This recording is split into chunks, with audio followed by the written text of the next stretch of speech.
Retention is going to help you level up in life depending on where you currently are. And that's going to look extremely different for everybody. For some guys, it may happen all at once. For others, it may be like little subtle things that you don't even notice. So for example, if your baseline is literally laying in bed doing nothing all day, then maybe leveling up for you is getting the motivation to wake up and go for a walk every morning. If your baseline is deadlifting 300 pounds and going for a 3-mile run, well, maybe now you'll deadlift 400 pounds and go for a 5-mile run. For some people, retention might give you this very obvious push in life that's going to drastically get you from point A to point B. But for others, it might just give you that little extra motivation that's going to get you started to do something extraordinary. So maybe it's something as simple as making that first YouTube video or starting that first boxing class. Because sometimes all you need is that little push to get you in the first step of the direction that you need to go in. And that's what retention will give you. So let me give you a clear example so you understand what I'm talking about. Let's say there's a guy and he's like 30 years old and he lives in his mom's basement.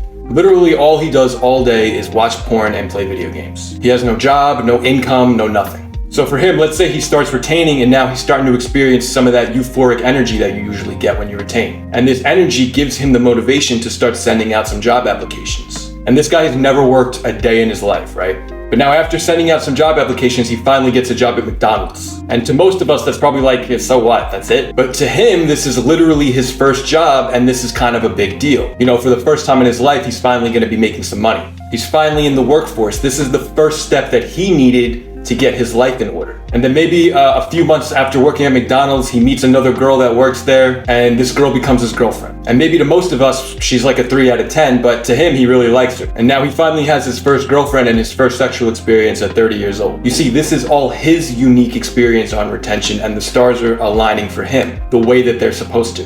And in my experience, this is kind of how it happens for everybody, myself included. Things don't necessarily always just fall into your lap. I mean, sometimes they do, but more so like a path starts to get paved that puts you on where you need to go. But you still have to develop some level of motivation and drive to really, put yourself out there and face a lot of the challenges that life will bring you. Now, deep down, I do honestly believe that there is some sort of like spiritual magic to this whole retention thing, and that while you're doing it, some strange occurrences will happen to you. I actually do firmly believe that. But the reason I try to shy away from this thinking is because 1, I have no proof, it's just my opinion. And 2, I don't want retention to just become something that I kind of rely on, because then it sort of loses its beauty in a sense. I was thinking recently, like if we had concrete factual evidence that retention worked, like maybe through some scientific study or something, I feel like it wouldn't be as much of a mystical experience as it is, you know what I mean? The mystery behind it is kind of what makes it interesting and fun, just like all things in spirituality. Like what if we knew for certain that God existed, or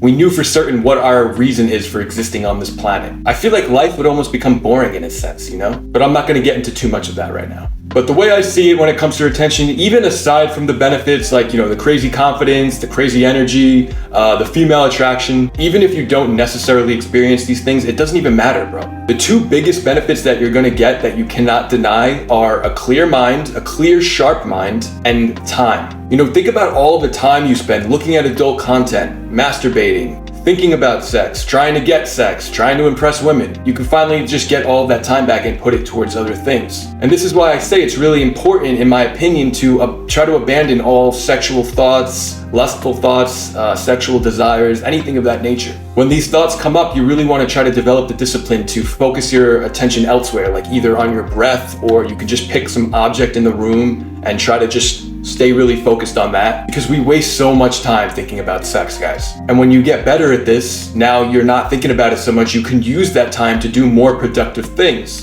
like art, writing, fitness, technology, helping other people, whatever it is. And also not to mention the self-discipline you'll gain from doing this. The type of discipline you learn from this is going to stay with you forever, and it's going to overflow into other areas of your life. And this is exactly why urges are actually a good thing. You don't want to look at them as something bad, because dealing with the urges is where the self-discipline is really going to come from. Anytime an urge comes up, just look at it as a challenge. It's challenging you just to see how resilient you really are. Just say to yourself, life is just testing me right now, and I know I'm stronger than giving into this. And every time you do that, that's where all of the growth lies. That's where you're going to grow mentally stronger. I see this for myself because the way that I used to handle the urges 4 years ago is extremely different than how I handle them now. Back then, I didn't stand a chance. I would give into them every time because I had low impulse control, and I didn't know how to resist things like urges, not even just sexual urges, just Anything that I impulsively wanted to do, I would just give into it every time. But now every time an urge comes up, I've developed a lot of self-discipline. So I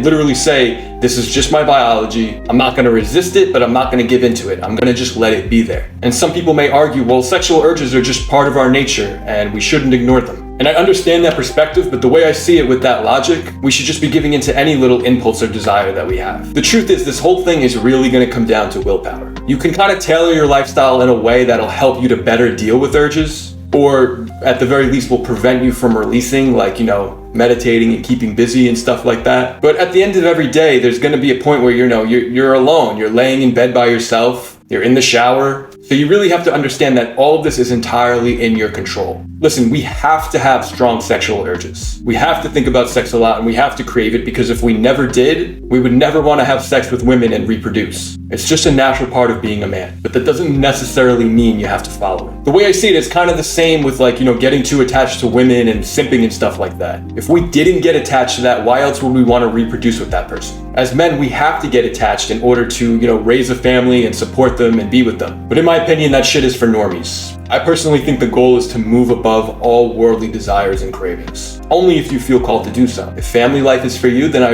encourage you to pursue that. For some guys, maybe retention is all about, becoming a millionaire and getting a ton of women. But maybe for you, that's not the case. Maybe you're meant to live a more spiritual life and sort of let go of all that egoic chasing. My point is, everyone's experience is going to be different and you need to learn to embrace yours. Things are always going to start unraveling in a certain way that was different from your previous life. All right, guys, that's what I have for you today. I hope you enjoyed it. As always, please like, comment, subscribe. Also follow me on Instagram. I'll put it below. And yeah, let me know what you guys think in the comments. Thank you.